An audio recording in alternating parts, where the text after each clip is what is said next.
అదే RTV app వార్తల్ని క్షణాల్లో చదివే అవకాశం ఉంటుంది. ఒక న్యూస్ పేపర్, ఒక టెలివిజన్ ఛానల్ మీ చేతుల్లో ఎప్పుడూ ఉంటాయి. పవన్ కళ్యాణ్ గారు నా వినపం ఒకటే, మీరు జిల్లా మంత్రిగా ఉన్నారు, మన కాకినాడ జిల్లాలో మంత్రిగా ఉన్నారు. కాకినాడ పోర్టుకి సంబంధించి దయచేసి ఎక్కువ కాన్సన్ట్రేషన్ చేసి పోర్టుకి చెడ్డ పేరు తీసుకురావద్దని మనస్ఫూర్తి కోరుకుంటున్నాను. మొట్టమొదటిగా ఇక్కడ కొండబాబుని అవినీతి ఆపండి సార్. ఆపి కాకినాడ జిల్లా నుంచి మీరు ఎమ్మెల్యేగా నగ్గారు, ఉప ముఖ్యమంత్రి అయ్యారు, మంత్రి అయ్యారు.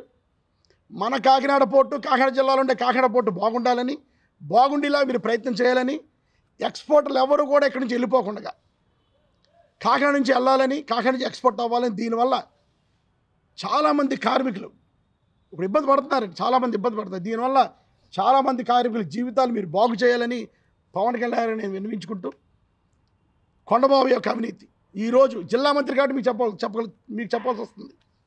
మీకు ఇన్ఛార్జ్ మంత్రి నారాయణ గారికి నా విన్నపం ఒకటే, కాకినాడలో ఎప్పుడు లేదు నెంబర్లాట. ఈరోజు నెంబర్లాట 2 చోట్ల జరుగుతుంది. గంటకి నెంబర్లు వస్తాయంట. ఎప్పుడు లేదు. వాళ్ళు నెలకి 50 లక్షలు, ఒకడు 50 లక్షలు ఇస్తున్నాడు అంటే ఇద్దరు కదా లక్ష రూపాయలకి ఎందుకే బాబు నీకు ఈ జీవితం? ఎందుకు ఈ జీవితం నీకు?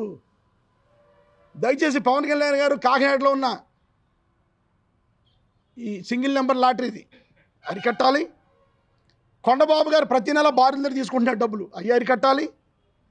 రేషన్ డీలర్స్ దగ్గర ప్రతి నెల 5 లక్షలు తీసుకుంటున్నాడు, అది అరికట్టాలి.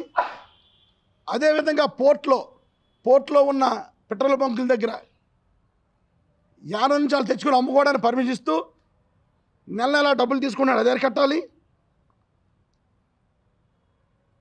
ఇవన్నీ కూడా దయచేసి అవినీతి లేని పరిపాలన అందించాలి, ప్రజలకు ఇబ్బంది లేకుండా చేయాలని ఇన్ఛార్జ్ మంత్రి నారాయణ గారికి, మన జిల్లా మంత్రి గారు పవన్ కళ్యాణ్ గారికి విన్నవించుకుంటున్నారు. మరిన్ని వీడియోస్ కోసం ఛానల్ ని సబ్స్క్రైబ్ చేయండి. లేటెస్ట్ అప్డేట్స్ కోసం వాట్సాప్ ఛానల్ ని ఫాలో అవ్వండి. అండ్ లింక్ డిస్క్రిప్షన్ లో ఉంది.